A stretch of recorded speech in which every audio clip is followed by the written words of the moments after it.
It was sitting at a yard sale. No warning label. No history. Just an old wooden box that wouldn't open, and a little girl who couldn't walk away from it. By the time her father understood what he'd brought home, she was already gone. Not missing, gone. Something else was living behind her eyes. The film opens on an old wooden box, something moving restlessly inside it. An elderly woman tries to ignore it, sitting down to comb her hair, when clumps of it suddenly begin falling out in her hands. Convinced the box is responsible, she grabs a hammer and approaches it, intending to destroy it once and for all. Strange noises rise from inside as her vision blurs, and an invisible force lifts her off the ground before slamming her violently back down, knocking her unconscious. Outside, her young son pounds on the locked door, eventually breaking through a window to find his mother badly injured on the floor. The story shifts to Clyde, a man going through a separation from his wife. Their two daughters mostly live with their mother, spending weekends with him while the divorce moves forward. During one of those weekends, Clyde takes the girls for a drive, and they stumble upon a yard sale, which, by coincidence, belongs to the same injured woman from the opening. This is our new house. Among the items for sale is the same cursed wooden box. His younger daughter, Emily, is inexplicably drawn to it and insists he buy it for her. As they're leaving, the old woman, now wrapped in bandages, screams desperately at them to put it down, terrified and trying to stop the sale. Emily doesn't understand the warning, but the woman's screaming frightens her enough to run back to the car.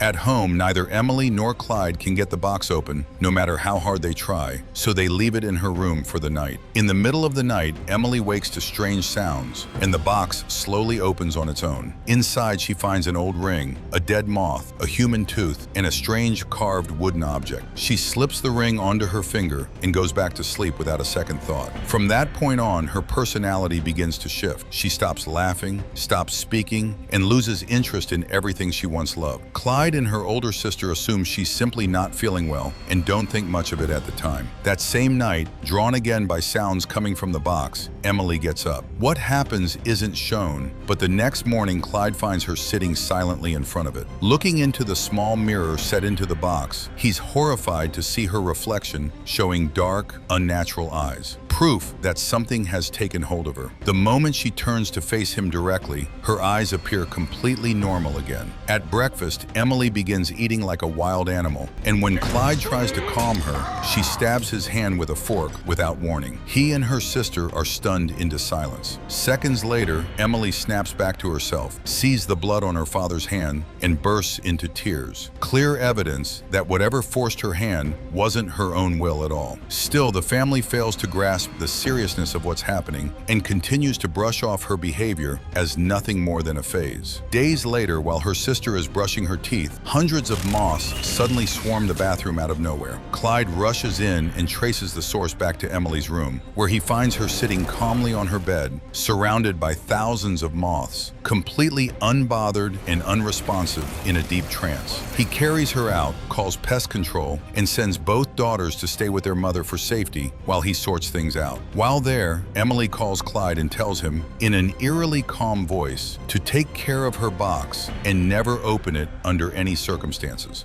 Is my box alright? I don't want you going near it. Don't touch it, okay?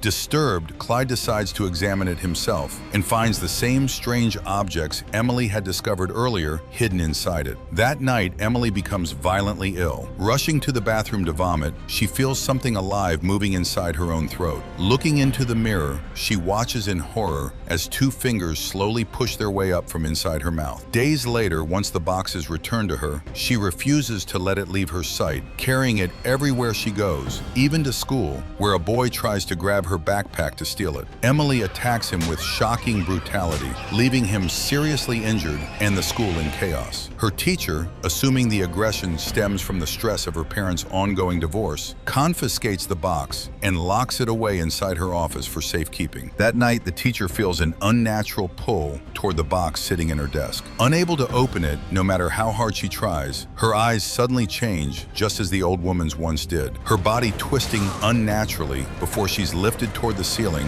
and violently hurled out the window to her death. Unlike the old woman, she doesn't survive the fall. The school shuts down the next day in the wake of her sudden death, but Emily shows no grief at all, instead coldly demanding that Clyde retrieve the box for her, explaining only that there's a friend living inside it that talks to her and only her. Disturbed beyond words, Clyde retrieves the box from the school, but instead of bringing it home, drives out and throws it deep into the surrounding woods. The moment he returns, Emily is furious, as though she somehow already knows exactly what he did with it. During the argument that follows, an invisible force slaps her hard across the face. Her older sister, witnessing only Clyde standing near her at that moment, assumes he was the one who struck her. Terrified, Emily bolts from the house and runs unnaturally fast into the woods, the spirit inside her whispering in a strange language she somehow understands and responds to fluently. A thick swarm of moths pours from her mouth before she finally collapses to the ground. Clyde finds her unconscious in the woods and carries her home, only to find police already waiting outside. His older daughter had called her mother in a panic, claiming Clyde was hurting Emily. A judge subsequently bars Clyde from seeing his children at all, leaving him utterly devastated and alone. Convinced the box is responsible for everything happening to his family, he brings it to a college professor specializing in history and spiritual matters for answers. The professor identifies it as a Dybbuk box, inscribed with Old Hebrew writing, explaining that a Dybbuk is an evil spirit, and that whoever created the box used powerful ritual magic to trap the demon inside and prevent it from ever harming anyone again. The truth lands hard. His daughter has been possessed by something ancient and deeply malevolent. Desperate, Clyde researches exorcism on his own and attempts one himself using an old Bible. But Emily wakes mid-ritual with a look so terrifying that he drops the book entirely, finally realizing he cannot fight this alone. He travels to New York to find a rabbi for help. A young Jewish man, frightened just by the sight of the box itself, brings him to an elder rabbi who refuses to go anywhere near it. When Clyde explains how he acquired it and everything that's happened to Emily since, the rabbi reveals that the demon needed an innocent soul to inhabit and found one in her. The only way to save her now is to learn the demon's true name and force it back into the box. But Clyde has no idea where to even begin looking. The elder rabbis flatly refuse to help, deeming the ritual far too dangerous to attempt. Heartbroken, Clyde turns to leave, but the younger rabbi follows him outside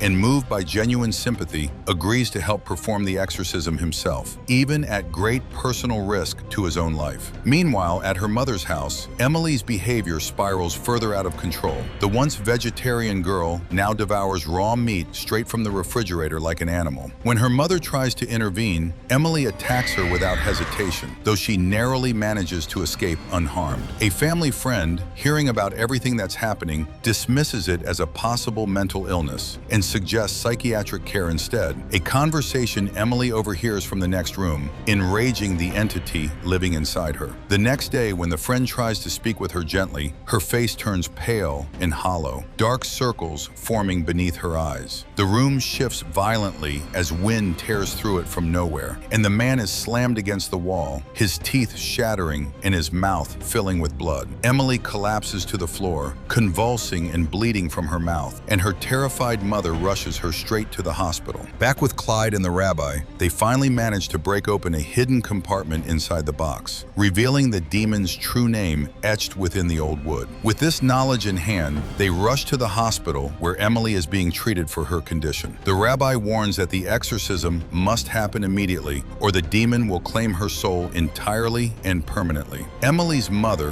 who never believed in any of this before tonight, is finally convinced after an imaging scan reveals a horrifying demonic shape lodged inside Emily's chest, and begs them both to begin at once. Clyde and the rabbi move Emily into an empty therapy room down the hall. As the rabbi begins chanting, Emily screams in agony while the open box sits beside her on the floor. The lights flicker violently as the demon fully seizes control, attacking everyone in the room with terrifying strength before bolting toward the hospital basement and straight into the morgue. Clyde follows her into the dark, where she turns on him viciously, throwing him clear across the room. Then something unexpected happens. The demon abandons Emily's body entirely and enters Clyde instead, drawn by his repeated, desperate pleas for it to take him in her place. Now possessed, but outwardly calm, Clyde walks Emily back upstairs, and her mother is overwhelmed with relief to see her seemingly normal again at last. The family believes the nightmare is finally over, but the rabbi knows better than anyone in the room. The spirit has only changed hosts, nothing more. He immediately resumes the exorcism, this time on Clyde himself, shouting the demon's true name, Abizu, and commanding it to return to the box at once. Clyde collapses as a demonic hand emerges slowly from his own mouth, the entire entity tearing itself free from his throat under the rabbi's relentless, unbroken command. The spirit is finally forced back into the box, which slams shut and seals itself on its own. The exorcism succeeds completely. The family is finally safe, thanks entirely to the rabbi's quiet courage. In the final scene, Clyde, his wife, and their 2 daughters sit together sharing a peaceful family meal. Having nearly separated before this entire ordeal began, they choose instead to rebuild their relationship and stay together, bonded by everything they survived as a family. But the story doesn't end there. Before the credits roll, the rabbi is shown driving alone down a dark, empty road late at night, the Dybbuk box secured beside him as he searches for somewhere safe to hide it permanently, away from anyone who might find it. Without warning, a massive truck slams directly into his vehicle. He dies instantly in the violent crash. Thrown clear from the wreckage, the wooden box lands on the open road completely undamaged and intact, leaving one final, chilling, unanswered question hanging over the film's closing frame. Who will find it next, and whose life will it destroy this time?